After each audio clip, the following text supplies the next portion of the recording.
Hey y'all welcome. We're gonna open this thing up with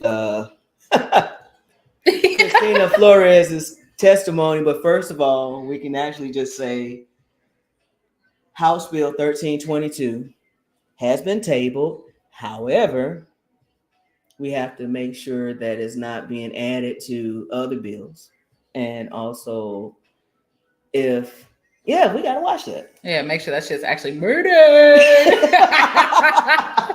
We may have murdered it, y'all. So here we go. Let's go ahead and hear her testimony. She has a dynamite testimony, and y'all check it out. Committee, thank you so much for your time today. So I just was able to look over the substitutions, and while I had something else to say, I'm deeply concerned about the substitutions. While there were already some unintended consequences for business owners, farmers, and medical patients, we've now lumped in several categories. And I'd like to say exactly what was said earlier. This takes a sledgehammer to the industry. We really want to be mindful of this language and really look at the packaging limits. I believe that if we put this bill through, we are going to greatly put Georgia behind when it comes to hemp business. We are all for sensible policy. I am a mother myself. I don't want my child eating gummies, but that's also something that I take care of at home. We need to make sure that education is happening in the home, the same way we require education for alcohol consumption in our home. It's on the parents to ensure that we are taking care of our children and keeping them safe. So I say that it is very important that we look at the language in this bill again before we pass it through. I completely oppose it. It is not ready to go to the public. There are too many unintended consequences. All right. At that moment, how are you feeling? Oh, I was nervous as hell because I had written a speech that I was going to go by, and then I walk in and I realized that now I'm rapid responding to the additions of Delta 8, Delta 10, and Delta 11 to this hemp bill that already had so many unintended consequences. I was sweating, y'all. I heard it in my own voice. I thought I was shaking. It didn't sound like it there, but I was shaking because I was like, this is crazy. Now I have to make a point that I didn't. I like preparation. I like to write things down, and I had to just come off the cuff with that. Like she did that. You know why she did that. However, this is just the beginning. Let's wait to the next. Yes. There's more. There's more. Let's see. Let's get it back. All right. Let's move. So it seems like you're saying your industry doesn't survive unless you can sell these products that have more than 0.3% of No, THC. that's not what I'm saying at all. You're wanting to be able to sell the Delta 8, Delta 10, Delta 11 to get around the Delta 9 ban. Let me be clear. I actually don't sell products. I represent patients. I'm a patient advocate. And so this isn't the medical marijuana we're talking about today. This is the hemp consumables. Yes. Okay. Well, I do want to be clear that I do not sell them, but I do represent several people within my community who do sell them and have taken great issue with this. We want to make sure that we are selling safe products on the market, but not restricting so heavily what is happening here. I think that we need more experts.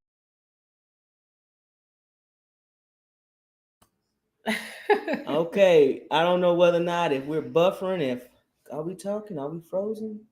No, we might be frozen. Are we frozen? Mm-hmm. Okay, well, it's still ticking.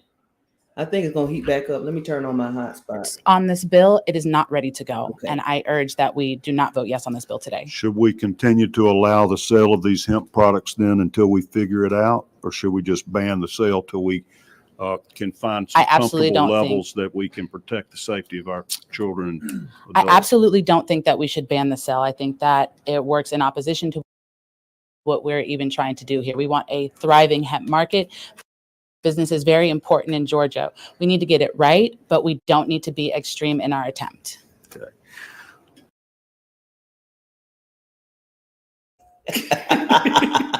So what were you thinking at that moment? I didn't know I was going to be asked questions.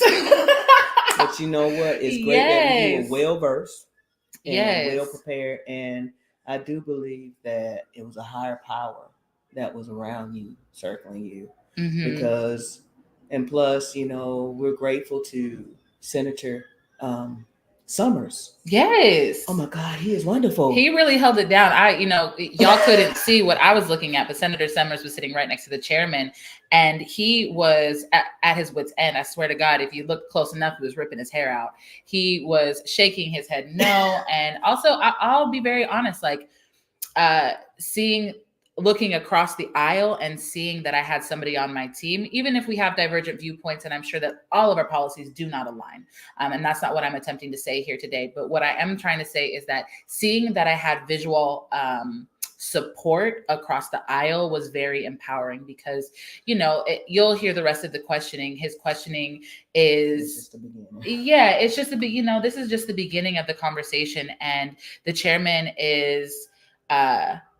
lacks education around what cannabis is. He lacks education about understanding that these CBD and hemp-derived products are used for medical patients, that medical marijuana and hemp products, they both contain THC that is a life force for people who are relying on nutraceuticals as medication. Pharmaceuticals can be very dangerous and come with a hefty, long list of side effects that impact a person's health, where it's like you solve one thing, you give them 10 other issues. Cannabis, exactly. You don't experience the same thing in cannabis. I don't want to be so as extreme as to say that cannabis has no risk, because cannabis isn't for every person's body. It is for those that it's right for. And that's a conversation you have with your intuition as well as your medical providers when they're even educated on that. So what I was feeling is I'm being questioned by somebody who's not the expert, whose only job is to kind of push his own personal policy along with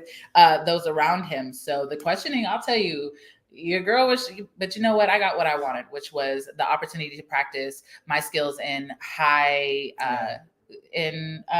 stakes scenarios and in situations where, it is a life or death situation. We watched this bill get tabled, which they table bills and they die when they've been tabled. So we don't know if this bill has actually necessarily died or will just, be resurrected in other bills. But, this was a big victory to see that it died because of all of the back and forth. I was one of several public testimonies that were speaking in opposition to this bill because it doesn't make sense. And once they added Delta 8 and Delta 10, it's like, why? Y'all getting crazy.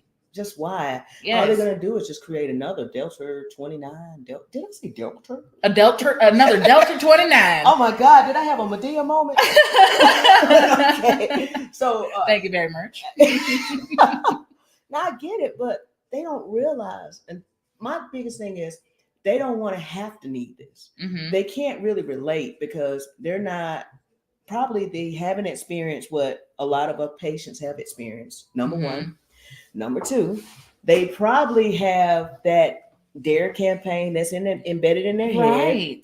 Number three, I'm at number three. Yeah. Mm-hmm. Number three, we really and truly have to look at who's pretty much sponsoring them. But we just want to make sure that you all stay encouraged and just know that we're just everyday people. Mm-hmm. And you can do things, you can make changes yourself.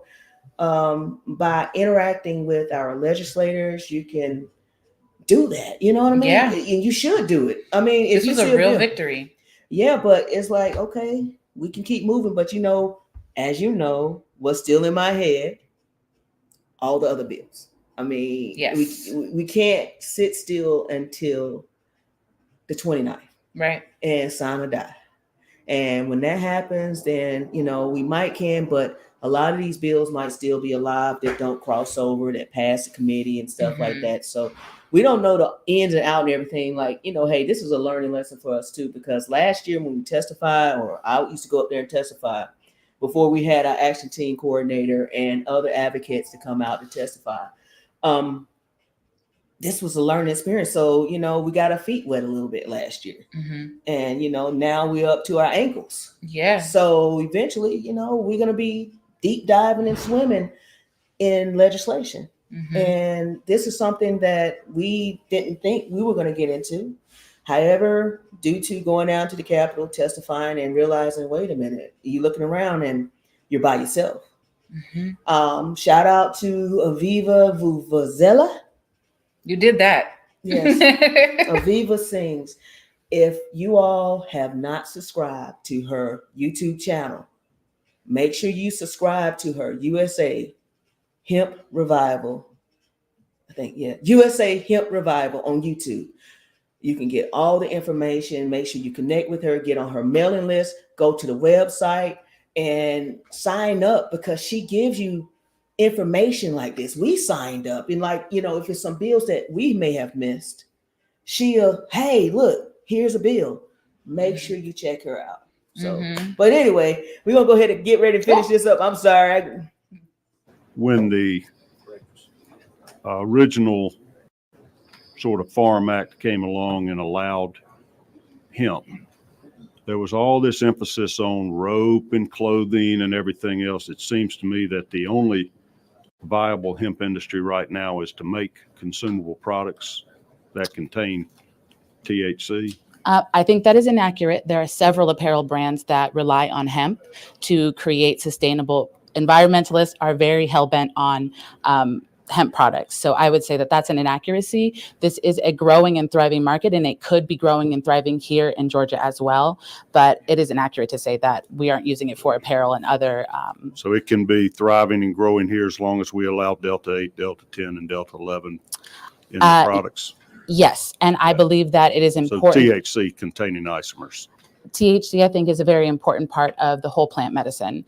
And I know that we have two different categories here in Georgia of medical marijuana and hemp-derived Delta-8 products. But we need to know that THC is a healing element. So it is not just people purchasing it to get high or to use it for recreational purposes. It is also used medicinally. It is sold here in Georgia. I know we got a whole commission that handles that. Yes. So I just want to make sure, because we are lumping so many categories into one bill, we're now crossing territories, and we need to slow down, have a conversation, and be clear on these categories. Okay.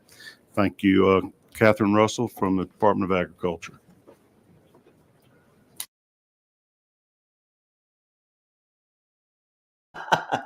So, but hey, I mean, I guess small victories. Yes, but this is not a small victory, right? Because there were 7. I'm not going to let that slide. I'm sorry. I'm not going to let that slide, because it is, in the grand scheme, sure, it could be one small victory. But what it took to make this happen, this was the 4th hearing that we had come to for just 1322 alone in the last couple of weeks. So we have been present in every step of this process in the last couple of weeks. So they were able to familiarize themselves with us. We proposed public amendments to the bill. We spoke with the woman who wrote the bill, Catherine, who was coming up next to give testimony. So this wasn't small. This took a lot of effort. Yolanda has driven down here hours and hours and hours to be here at the Capitol just to give testimony, her patient testimony.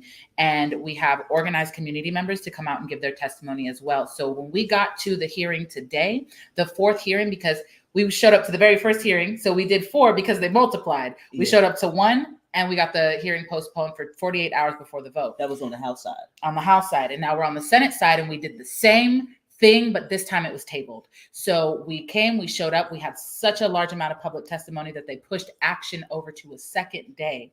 And then we all showed up again, filled that out, had a ton of public testimony. And because there was an actual battle in the Senate House today of people for and against, they weren't able to make a decision. They didn't have enough information. Yeah. They needed to really look at this. And then with the combination of Representative Summers, who motioned to have this bill tabled, and it was seconded, I don't recall the woman's name, but it was Senator Tanya. Tanya something. Tanya. Senator Miss Tanya. Miss Tanya. Skin folk, if you will, seconded that motion. She's out of Lithonia. Okay. Yeah, right. Yes. Tanya Anderson. Anderson. Gotcha. So this is really an important victory, even though it could be small in the grand scope of things, but this is important because we learned that by participating in this process so closely and so furiously that we were able to impact change. We could have not been there. Yolanda could have not been there. I could have not been there. We could have not paid attention to this process, and 1322 would have passed unanimously, no issues.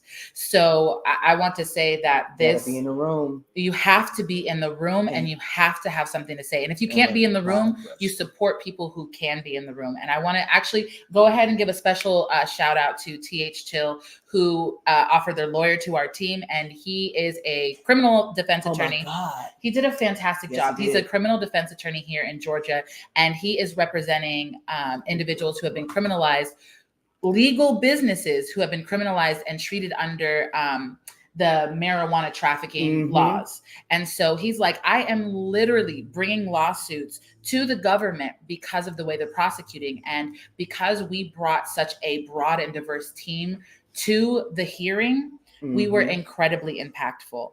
And so this is one victory in a series, because yes, there are more bills. We are not at the end of this. We are in the midst of the final 2 weeks before sign or die. And we still have to make sure that 1322 doesn't end up a zombie on some of these other bills. So I say vehemently that this is absolutely a victory, and we can share with our communities how we can engage in the process in a way that does impact change, because we were present, we put a huge wrench in the process. They weren't able to just pass it the way they wanted just to. Like whatever, you got to be in the room. And that's the thing with our apply pressure. And make sure you go to Georgia, www.georgiamcs.org to our call to action page, and make sure you sign up for the activist training series. Yes. The activist training series and stuff like that. This will be headed up by our action team coordinator, Miss Christina Flores. I'm sorry. It's been a long day. It's been a long week. Oh my God. Yes. So this was okay. Yeah, I can accept this. It's a victory. However, you already know how I am. Yes. I am. And we have to move on. There's more work to do, and we can apply. We can't stop right here. We can't do the love and basketball with the we can't do that. So This is exactly what we have to do. You have to keep pushing, and we have to keep applying pressure. And like I say, that's been our campaign this whole session. When you apply pressure, you put a little pressure on. It's like, wait a minute, they're feeling something.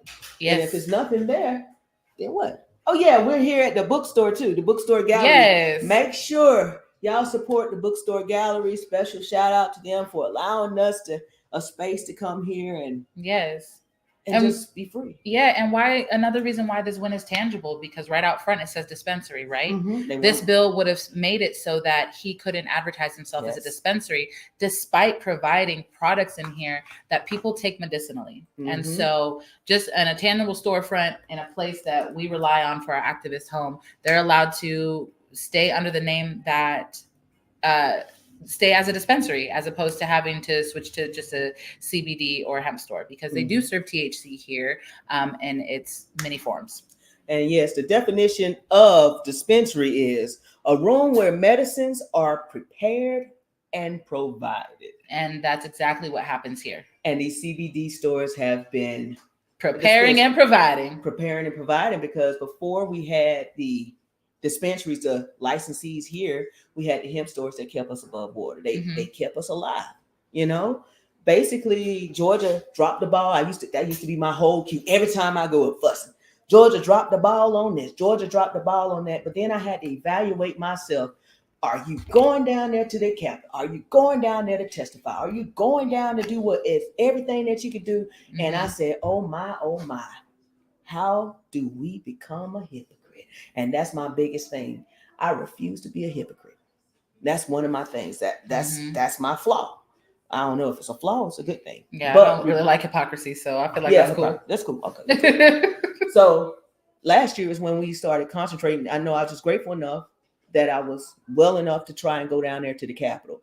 Like right now, we want to make sure that we equip all activists, advocates to go down to testify for different bills that are in favor of that could hinder cannabis and hemp. I don't know what to say. It's one of those days. Yeah, to hinder the cannabis and hemp industry here in Georgia. And so we have a team, and we're grateful for our team. like some of our members weren't able to come today. Shout out to you, Rashad. Yeah, because he's the guy in the chair. He was the guy in the chair today. That daggum chair. And shout out to Stanley, the crew, and all that other stuff, and everyone who came out, who's been a big supporter. Amari wasn't able to come today. Like I said, it was quite a few. A lot of people have to work, and that's when they hold these different hearings, is when people are at work. Right. And how they try to throw us off with the committees. They either schedule something real early in the morning, or they schedule it like later on. Oh yeah, shout out to Joe Mack, who is watching now on IG. So thank you, Joe, for tuning in, that kind of thing. So we're just trying to do something new. And of course, we're not going to do my testimony, but we're going to go ahead and make sure that we drop the link in the description, so that you all can go to the page yourself and watch it yourself. Or you can go ahead and wait for Aviva to drop the content, because she knows how to cut and splice and make a video. Oh my God, I love what she's doing. So people. But anyway, so I guess, are we done with this one? Yeah, I feel like. Wait, hold up. Yeah, if we are finished and stuff, so I guess, let me see. Is this is the guy right here?